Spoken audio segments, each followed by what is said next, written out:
గారు బీహార్కి సంబంధించి నేను ప్రారంభంలోనే అన్నట్టుగా ఓటు చోరీ అన్న అంశం అటు బీహార్లో ఉన్న ఇన్సిడెంట్స్ ఆధారంగానే కాంగ్రెస్ పార్టీ రాహుల్ గాంధీ ఎత్తుకున్నారు. అది దేశవ్యాప్తంగా ఇష్యూ కూడా అయ్యింది. తర్వాత ఈసీ వర్సెస్ రాహుల్ గాంధీ, అలాగే NDA versus Congress, BJP versus Congress అన్నట్టుగా ఒక ఇష్యూ అది ఒక పెద్దదైపోయింది. ఇప్పుడు బీహార్కి సంబంధించి మనం చూస్తే మెజారిటీ ఎగ్జిట్ పోల్స్ చూస్తే మనం వాళ్ళ పల్స్ మనం చూస్తున్నప్పుడు కొంత మళ్ళీ తిరిగి ఎన్డీఏకే కొంత ఎడ్జ్ చూపిస్తున్నాయి. మహాగఠబంధన్ కొంత పోటీ ఇచ్చినప్పటికీ ఆర్జేడీకి కొంత మెజార్టీ సీట్లు రావచ్చు, కానీ ఆర్జేడీ మిగతా సీట్ల పొందికలో అంటే మిగతా పక్షాలకి సీట్లు సర్దుబాటు చేయడంలో, సీట్లు ఇవ్వటంలో కొంత ఇబ్బందులు ఎదుర్కొందన్న చర్చ మరోవైపు కనిపిస్తోంది. మీ అంచనా ఏంటి సార్? బీహార్లో ఇదే నిజం కాబోతుంది, ఎగ్జిట్ పల్స్ నిజం కాబోతుందా, లేదంటే షాకింగ్ రిజల్ట్స్ ఏమైనా చూడగలమా? అంటే సీట్ల సర్దుబాటు విషయంలో రెండు కూటముల్లోనూ విభేదాలు ఉన్నాయి. వాళ్ళు ఇద్దరిలోనూ జరిగినాయి, ఒక మహాగఠబంధన్లోనే కాదు. ఓవరాల్గా ఏంటంటే ఇక్కడ మీకు మేజర్ రోల్ ప్లే చేయబోతుంది ఉమెన్ అనేది ఒకటి, తర్వాత మైనారిటీ ఓటు కూడా ఒకటి, బ్యాలెన్స్ అటు ఇటు చేయగలిగినటువంటి ఓటు. ఉమెన్ ఓటర్స్కి సంబంధించి చూస్తే మామూలుగా అయితే మనకి హిందీ సినిమాల్లో ఒక హీరో షారూఖ్ ఖాన్ అనుకుంటా, ఉమెన్కి అభిమాన హీరో కదా. అట్లాగే నితీష్కున్న ఇదేంటంటే బీహారీ ఉమెన్, వాళ్ళకి మామూలుగా బీహార్ ఉమెన్ ఎక్కువ మంది ఈ లిక్కర్ బ్యాన్ ఆ విషయంలో నితీష్కి అనుకూలం, చాలా చాలా అనుకూలం. రెండోదేమో ఆ సైకిల్ ఇవ్వటం, అది ఆడపిల్లలకి, దానివల్ల చాలా బెనిఫిట్ జరిగింది, చాలామంది చదువుకోవడానికి అవకాశాలు పెరిగినాయి. మూడోది ఇప్పుడు ఈ 10,000 రూపాయలు అకౌంట్లో వేయటం అనేది. సో బ్రాండ్ నితీష్ అంటేనే ఉమెన్ గుర్తొచ్చేది, మోస్ట్ అంటే ఎక్స్ట్రీమ్లీ బ్యాక్వర్డ్ క్యాస్ట్లు. సో ఉమెన్ రోల్ ఎలా ఉండబోతుంది ఈసారి అనేది చాలా క్రూషియల్. అంటే ఏమవుతుందంటే ఉమెన్ అంటే ఆల్మోస్ట్ మీకు 50%. అసలు ఇంకా గతంలోకిను ఒక 60 ఏళ్ల పాటు స్వాతంత్రం వచ్చిన తర్వాత జరిగింది ఏంటంటే ఉమెన్ ఓటర్స్ మెన్ ఓటర్స్ కంటే ఒక 10% తక్కువ ఓట్లు వేసేవాళ్ళు. మొదట 60 సంవత్సరాల పాటు మెన్ ఓటర్స్ ఓటింగ్ పోలైన ఓట్లు 10% ఎక్కువ ఉండే ఉమెన్ ఓటర్స్ కంటే. తర్వాత కాలంలో కొంత ఈవెన్ అవుట్ అయింది, కొంత బ్యాలెన్స్ వచ్చింది. ఇప్పుడేమో ఉమెన్ ఓటర్స్ పోలింగ్ పర్సంటేజ్ పెరుగుతుంది, ఎక్కువ ఉంటుంది మెన్ కంటే. కాబట్టి ఈ ఉమెన్ ఓటర్స్ ఎలా ఉంటారు? ఎందుకంటే మీకు బీహార్లో ఒక మేజర్ ఇష్యూగా ముందుకు తేబడింది ఏంటంటే మహాగఠబంధన్ కానీ వీళ్ళు తెచ్చింది మైక్రో ఫైనాన్స్ లోన్స్ అని మేజర్ ఇష్యూ. చాలామంది ఆడవాళ్ళు మనకి ఇక్కడ సెల్ఫ్ హెల్ప్ గ్రూప్స్ లాగా చాలా తీసుకుని, గతంలో మనకి ఆంధ్రప్రదేశ్ ఉమ్మడి రాష్ట్రంలో మైక్రో ఫైనాన్స్ మీద పెద్ద పోరాటం జరిగి చాలా ఆత్మహత్యలు, పోరాటం, అది భయంకరమైనటువంటి అట్టుడిగిపోయినటువంటి స్థితి, ఆఖరికి బ్యాన్ అయిపోయినటువంటి మైక్రో ఫైనాన్స్ కంపెనీలు వెళ్ళిపోవాల్సిన స్థితి ఆ రోజు వచ్చింది. అట్లాంటి స్థితి ఈరోజు అప్పుల పాలై ఉన్నారు బీహారీ ఉమెన్ అనేది ఒకటి ఇష్యూ వస్తుంది. కాబట్టి అది ఎలా వర్కౌట్ అవుతుంది అనేది ఒకటి చూడాలి. తర్వాత ఇతరత్ర ఇష్యూస్, పైగా ఏంటంటే 10,000 రూపీస్ మీద చాలా మంది ఫోకస్ ఉంది. ఇప్పుడు కుటుంబానికి ఒక ఉద్యోగం ఇస్తామని వీళ్ళు అన్నారు, మరి అది ఎంతవరకు వర్కౌట్ అది చూడాలి. అయితే ఇక్కడ 10,000 రూపీస్ ఇవ్వడం విషయంలో ఏంటంటే ఆంధ్రప్రదేశ్ లో కూడా చంద్రబాబు నాయుడు పసుపు కుంకుమ ఇచ్చారు అప్పుడు, కానీ అది వర్కౌట్ అవ్వాల, ఆయనకి అది వర్కౌట్ అవ్వాల. లాస్ట్ మినిట్ లో ఇచ్చిందని జనాలు, అంటే బీహార్కి ఆంధ్రప్రదేశ్కి చాలా పోలికలు ఉన్నాయి, గత నుంచి కూడా చాలా పోలికలు ఉన్నాయి. ఇప్పుడు ఆంధ్ర చాలా అడ్వాన్స్ అయ్యింది, కానీ ఒకప్పుడు 70s 80s దాకా కూడా బీహార్కి ఆంధ్రప్రదేశ్కి చాలా రకాల సిమిలారిటీస్ ఉండేవి థింకింగ్ లో. ఆ లెఫ్ట్ బ్యాక్గ్రౌండ్, లెఫ్ట్ ఇది ఉంటాం, కానీ ఇట్లాంటి థింకింగ్ సిమిలారిటీస్ ఉన్నాయి. కాబట్టి 10,000ని వాళ్ళు ఎలా చూస్తారు? ఎలక్షన్ ప్లాయ్గా చూస్తారా, లేకపోతే నిజమైన జెన్యూన్ కన్సర్న్ గా చూస్తారా, లేకపోతే ఎట్లా చూస్తారు అనేది కూడా ఒక ఫ్యాక్టర్. అలాగే జనస్వరాజ్ పార్టీ అనేది ఇది మన ఖచ్చితంగా అది కూడా మనం మాట్లాడదాం. ప్రశాంత్ కిషోర్ ఇంపాక్ట్ ఎంత ఉంది అనేది కూడా మనం మాట్లాడదాం. బ్రేకింగ్ బలంగానే వాళ్ళు తీసుకున్నారు. మరి మహాగఠబంధన్ నిజంగా అంటే కొన్ని సర్వే సంస్థలు అయితే ఉన్నట్టుగా ఇస్తున్నాయి. చెప్తా సతీష్, మనం ఒక డారేషన్ వదులుతాం. సుశాసన్ బాబు, నితీష్ కుమార్ అనే 18 బ్రిడ్జీలు కొట్టుకుపోయాయండి. 18 బ్రిడ్జీలు ఉన్న ఫలానా కొట్టుకుపోయాయి. సుశాసన్ బాబు వేదిక మీద వీళ్ళ ఇంజనీర్లను పట్టుకొని నమస్కారాలు చేస్తుంటే జనం ఆశ్చర్యపోయారు. కాబట్టి అయినా వాటర్లను ఆకట్టుకోగలిగారు కదా. అదే అనేక అంశాలు కలిసి రావచ్చు అందులో, వేరే విషయం. కానీ ఒకరిదేమో జంగిల్ రాజ్ అని, ఒకరేమో సుశాసన్ అని. అసలు 20 ఏళ్ళ నుంచి పాలనే లేని వాడిది జంగిల్ రాజ్ అయితే ఇంకోటి ఏముంది? కాబట్టి రకరకాల కారణాలు ఉండొచ్చు, అది వేరే సమస్య. కానీ టేకన్ ఫర్ గ్రాంటెడ్ గా ఒక నేరేటివ్ వదిలి రెండో వైపు చూడకపోతే కష్టం అంటున్నాను. Okay, right. పాపారావు గారు, ప్రధానంగా ప్రశాంత్ కిషోర్ కోసం బాగా చర్చ జరిగింది. ప్రశాంత్ కిషోర్ పెట్టిన పార్టీ ఇంపాక్ట్ ఖచ్చితంగా ఉంటుంది, అది జయాలని ప్రభావితం చేస్తుందని. ఇప్పుడైతే ఆ వాతావరణం కొంత ఎగ్జిట్ పోల్ చూస్తున్నప్పుడు కనిపించడం లేదు. మీ అంచనా ఏంటి? అంటే ప్రశాంత్ కిషోర్ ఎవరు ఓట్లు చీలుస్తారో ఇప్పుడు దాకా ఎవరికి తెలియదు. ఆయన ఎవరు ఓట్లు చీలుస్తారనేది, ఎందుకంటే యాంటీ గవర్నమెంట్ ప్రచారం చేస్తున్నాడు కాబట్టి ఆయన యాంటీ గవర్నమెంట్ ఓట్లు చీల్చుకుంటాడనేది లెక్క. అయితే అది అలాగే కాదు, ఎందుకంటే నితీష్ తాలూకు కాన్స్టిట్యుయెన్సీయే ఉమెన్, అది ప్రశాంత్ కిషోర్ కూడా అదే అప్పీల్ ఉన్న కాన్స్టిట్యుయెన్సీ. ప్రశాంత్ కిషోర్ అప్పీల్ కూడా ఉమెన్లోనే ఉంది కాబట్టి నితీష్ ఓట్లు, ఆ జేడీయూ ఓట్లు, ఎన్డీఏ ఓట్లు కూడా చీలుస్తాడు ఈయన. కాబట్టి ఎవరి ఓట్లు ఎక్కువ చీలుస్తాడు, ఆ 8 to 12% ఏదో అంచనా ఉంది కదా ఆయనకు వస్తాయి అనేది, దానిలో ఎవరి ఓట్లు ఎట్నుంచి ఎక్కువ చీల్చుకుంటాడు అనేది ఒకటి. రెండోది ఏంటంటే ఓవరాల్గా మీకు 4 లక్షల ఓట్లే పెరిగినాయి ఈసారి మొత్తం ఓవరాల్గా. లాస్ట్ 2020 ఎలక్షన్కి అదనంగా యాడ్ అయిన ఓట్లు 4 లక్షలే మొత్తం ఎలక్టరల్ రోల్స్లో. కాకపోతే పోలైన ఓట్లు అదనంగా ఫస్ట్ ఫేజ్లో అనుకుంటా 2 ఫేజ్లు కలిపి ఇప్పుడు దాకాను 38 లక్షలు అదనంగా పోలైనవి. లాస్ట్ టైం కంటే అదనంగా పోలైనవి. ఓట్లు పెరిగింది మాత్రం 4 లక్షలు, అంటే లాస్ట్ టైం కంటే చాలా ఎక్కువ పోలింగ్ జరిగింది. దానిలో ఉమెన్ 20 lakhs అదనంగా ఓటేశారు, 18 lakhs మెన్ ఓటేశారు. సో ఉమెన్ బాగా ఎంతూసియాస్టిక్గా ఉన్నారు. రెండోది ఏంటంటే ఇక్కడ మీకు యాదవులు ముస్లింలు అని చెప్పి ఇందాక కరెక్ట్, అది మన పుల్లారావు గారు చెప్పింది కరెక్ట్. అది నేను అనుకోవటం ఏంటంటే కులాల ప్రకారం లేదు, అది కులాల ప్రకారం వీళ్ళు అంచనాలు వేసుకుంటాం తప్పితే ఆ ఫ్యాక్టర్ చాలా మారిపోయింది. యాదవులు ముస్లింలు అంటున్నాం మనం, అది ఆర్జేడీ కాన్స్టిట్యుయెన్సీ అంటున్నాం. కానీ యాదవులు ముస్లింలో కూడా ఉమెన్ ఉన్నారు కదా, మళ్ళీ ఉమెన్ వాళ్ళలో కూడా 50% ఉమెన్ ఉన్నారు కదా. అంటే మహాగఠబంధన్లో చేరటానికి అసదుద్దీన్ ఓవైసీ అప్పీల్ చేశారు, తేజస్వి యాదవ్ను కూడా కలిశారు, కానీ వాళ్ళు ఒప్పుకోలేదు. ఒకవేళ కలిసి ఉంటే ఇంపాక్ట్ ఉండేదా? ఎందుకంటే గత ఎన్నికల్లో ఎంఐఎంకి 5 సీట్లు వచ్చాయి, ఈసారి 8 నియోజకవర్గాల్లో పోటీ చేశారు, అలాగే 17 నియోజకవర్గాలు కొంత ఇంపాక్ట్ ఉందన్నది కొన్ని సంస్థలు అంచనా. అంటే ఎంఐఎంకి సంబంధించిన వరకు it became very unpopular with anti BJP సెక్షన్లో, యాంటీ బీజేపీని ఓడించాలనే సెక్షన్లో. ఇంకా ముస్లిమ్స్లో ఎక్కువ బలంగా కోరిక ఉంటుంది కాబట్టి వాళ్ళల్లో కూడా ఎంఐఎం పట్ల విశ్వాసం సడలిపోయింది. వాళ్ళు ఎంఐఎం నమ్మటం. ఆ మధ్యకాలంలో వెస్ట్ బెంగాల్లో MIM party state president secretary ఆయన కూడా రిజైన్ చేసి వెళ్ళిపోయాడు పార్టీలోంచి. ఎందుకంటే ఓట్లు చేర్చడానికి ఈ పార్టీ పనిచేస్తుంది అనే దాని మీద ఉంది. అది ఆ అపవాదు ఇప్పుడు ఏంటంటే ఇండియా కూటమిలో నేను కలుస్తానంట ద్వారా అపవాదుని పోగొట్టుకోవడానికి ఉపయోగపడుద్ది. ఇండియా కూటమిలో కలుస్తానంటే యాంటీ బీజేపీ ఓట్లు ఇటు మీకు పోలింగ్ చేయిస్తాను, నేనేమి చేల్చడానికి రాలేదని చెప్పుకోవడానికి పనికి వస్తుంది తప్పితే వీళ్ళు ఎందుకు తిరస్కరించారో మనకు తెలియదు. కాబట్టి లోతుగా తేజస్వి యాదవ్ కానీ ఆర్జేడీ కానీ వీళ్ళతో కూటమి ఎందుకు తిరస్కరించారో తెలియదు. కాబట్టి అదేదో కొంచెం పాత బ్లేమ్ పోగొట్టుకోవడానికి పనికి వస్తుంది తప్పితే ఓవరాల్గా పెద్దగా ఎంఐఎం ఇక్కడే క్రెడిబిలిటీ పోయింది. లోకల్గా హైదరాబాద్లో బేస్ కదా, హైదరాబాద్లోనే క్రెడిబిలిటీ లేదు ఎంఐఎంకి. ఎంఐఎం సపోర్ట్ చేస్తున్నా కానీ ముస్లిం ఓటు వాళ్ళకైనా నేను చెబుతున్నా, జూబ్లీహిల్స్లో గెలిస్తే కాంగ్రెస్ గెలిస్తే అది వేరే విషయం, గెలవచ్చు కానీ ముస్లిమ్స్లో మాత్రం నిట్ట నిలువ చీరికుంది. వాళ్ళలో చాలా మంది టీఆర్ఎస్ ఓటేసే పరిస్థితి ఉంది. నేను కూడా కొంతమందితో మాట్లాడినా టీఆర్ఎస్కి ఎక్కువ మంది కూడా అనుకూలంగానే ఉన్నారు. కాబట్టి ఎంఐఎం రోల్ చాలా తగ్గిపోయింది అన్ని చోట్ల, వాళ్ళకి ఆ క్రెడిబిలిటీ తగ్గింది. కాంగ్రెస్ గెలిస్తే మెజార్టీ ఫ్యాక్టర్ ముస్లిం మైనార్టీ ఓటే అని అంటున్నారు కదా, కానీ అంత ఉండదంటారా జూబ్లీస్ సంబంధించి? నేను ఒకటే చెబుతున్నానండి ఇక్కడ, నేను ఒక్కటే విషయం, దాని విషయాలు నేను ఇందాకంటే మాట్లాడలేదు కాబట్టి.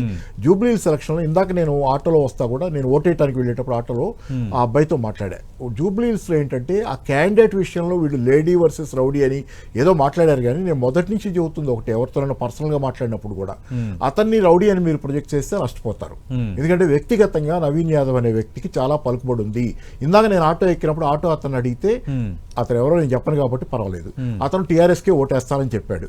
కానీ అతను రౌడీ కాదండి నవీన్ యాదవ్, అది తప్పు అని మాత్రం అతను మాట్లాడాడు. అతను అది మాట్లాడకూడదు, అది తప్పు, అతను మంచోడు, బాగానే సాయం చేస్తాడు. అది వ్యక్తిగతంగా అతనికి చాలా ఇమేజ్ ఉంది, అతనికి చాలా ఇమేజ్ ఉంది. దాని మీద అతను రౌడీ అని ఫోకస్ చేయడం ద్వారా అతనికి కన్సాలిడేట్ అయింది. యూత్లో కానీ వీళ్ళలో కానీ అతనికి కొంత కన్సాలిడేట్ అయింది. కోపం వస్తుంది కదా, వాళ్ళు అభిమానించే ఒక మనిషిని మనం రౌడీ అని పిలిచేస్తున్నాం.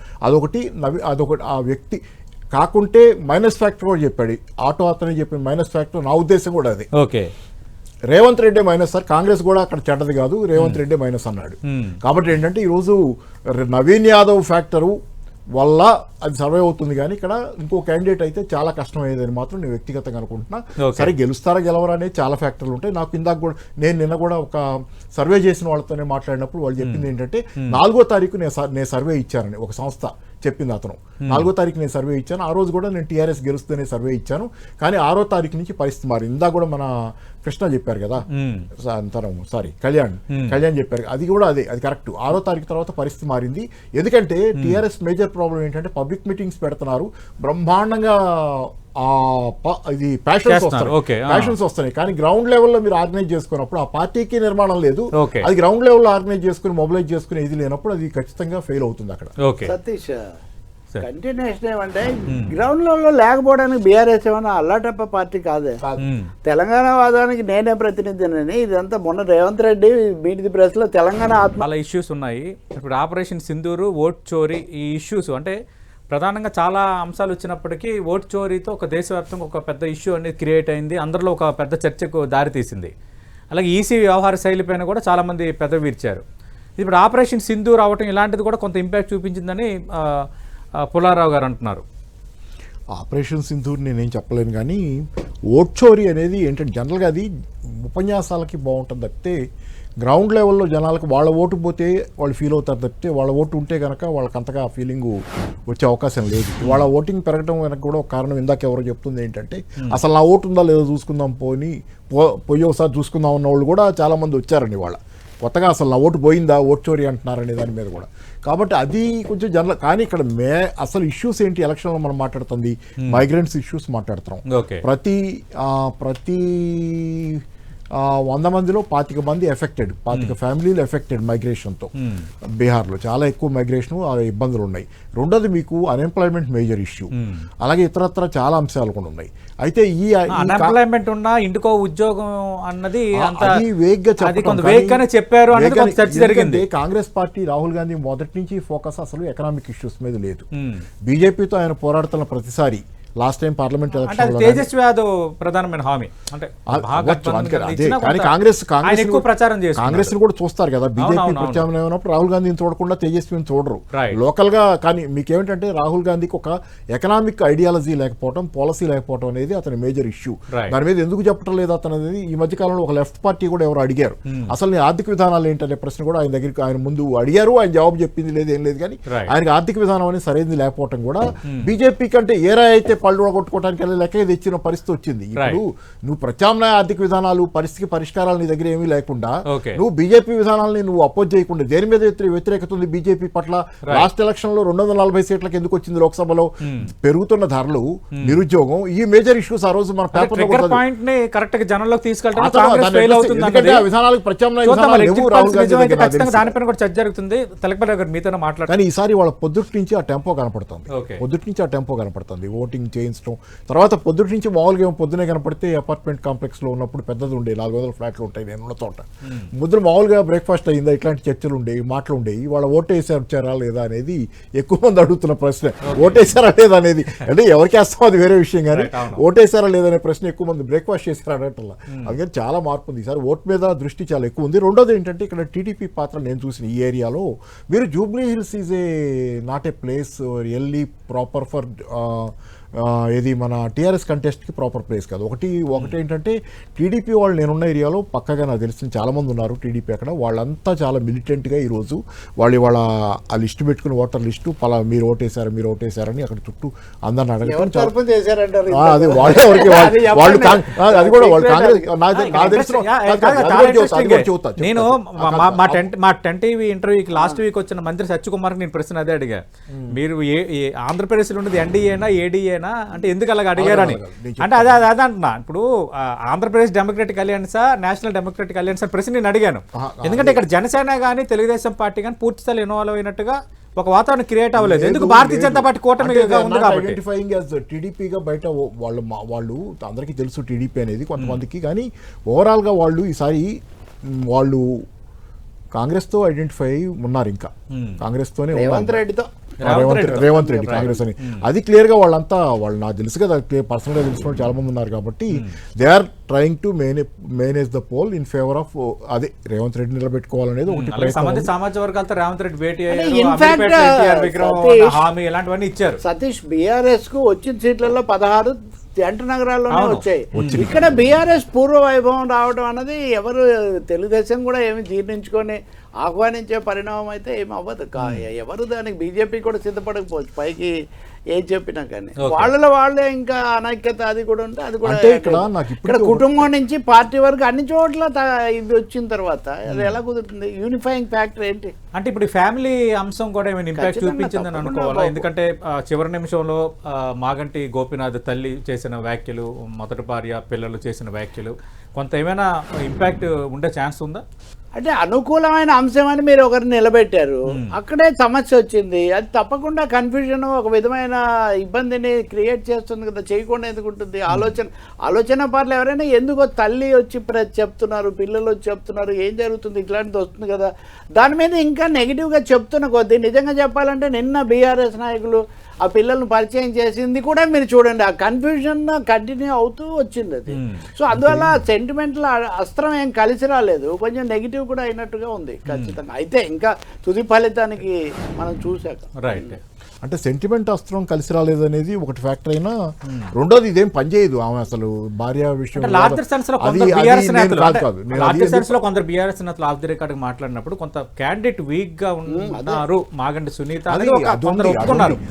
అందుకే కేటీఆర్ కానీ సర్వశక్తులు ఒడ్డుతున్నారు, లీడర్స్ అందరూ చాలా కష్టపడి పనిచేస్తున్నారు. అంటే మాగంటి గోపీనాథ్ ఓటు కాదు, మాగంటి సునీత ఓటు కాదు. స్ట్రెంత్ అంటే ఏమైనా వస్తే సెంటిమెంటే కదా సార్, ఇంకా ఆమె వల్ల అదనంగా ఆమెకి ఏమి రాజకీయ నేపథ్యం ఉందా? ఏదైనా వస్తే ఇస్తే అవును గతంలో కూడా చూసాము దుబ్బాక గానీ నారాయణ ఖేడ్ గానీ మరో బై ఎలక్షన్ గానీ కుటుంబం సభ్యులు ఎవరు విజయం సాధించలేదు. అంటే ఇక్కడ నేను ఒకటే దీనిలో చెప్పేది, క్యాంపెయిన్ బ్రహ్మాండంగా చేసింది. టీఆర్ఎస్ చేసినట్టు ఎవరు క్యాంపెయిన్ చేయాలి? బీఆర్ఎస్ చేసిన క్యాంపెయిన్ అసలు హై వోల్టేజ్ క్యాంపెయిన్ జరిగింది, చాలా ఎమోషనల్గా ఉంది ఇది. కానీ ఏంటంటే అక్కడ మీరు గ్రౌండ్ లెవెల్లో దాన్ని మెటీరియలైజ్ చేసుకోవడానికి ఆ పార్టీ బేసిక్ వీక్నెస్ దానికి నిర్మాణం లేదు.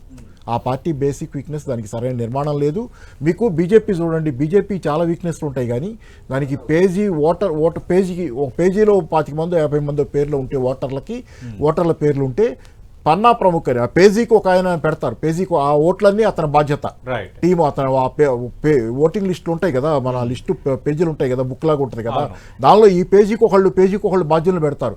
ఈ రకమైన నిర్మాణాన్ని టీఆర్ఎస్ తీసుకున్నంతసేపు గెలిస్తే రేపు అసెంబ్లీ ఎలక్షన్ లో వేవ్ జనరల్ గా కొంచెం వ్యతిరేకత ఉంది కాంగ్రెస్ పార్టీ కాబట్టి అది వేరు. కానీ ఏంటంటే ఈ నిర్మాణం అది విమర్శ అది కదా, నిర్మాణం చేయనీరు, అక్కడక్కడే వాళ్ళే చేస్తారు. ఎందుకంటే నిర్మాణం చేసుకున్నంతసేపు అది పార్టీకి బలహీనతే.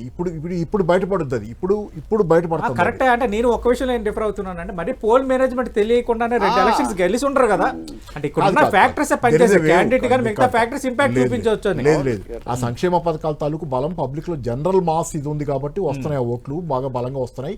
కానీ దాన్ని ఇంకా మెటీరియలైజ్ చేసుకుంటే 1.8 ఇక్కడ కొందరు నేతలు ఓవర్ కాన్ఫిడెన్స్ అనేది ఇప్పుడు చర్చలోకి వస్తుంది. ఎందుకంటే కేటీఆర్ ఈ రేవంత్ రెడ్డి పాలనకి ఇది రెఫరెండం అని అన్నారు. ఇప్పుడు ఇవన్నీ ఇప్పుడు తెర ముందు సతీష్ ఒక్క మాట అయితే నిజం అండి, ఏం చేసినా వ్యక్తిగతమైన దాడులు విమర్శలతో జరిగింది తప్ప ఒక క్రమ పద్ధతిలో ఆ ప్రచారం జరిగిందని చెప్పడం కూడా చాలా కష్టం. రైట్. మా ఢిల్లీ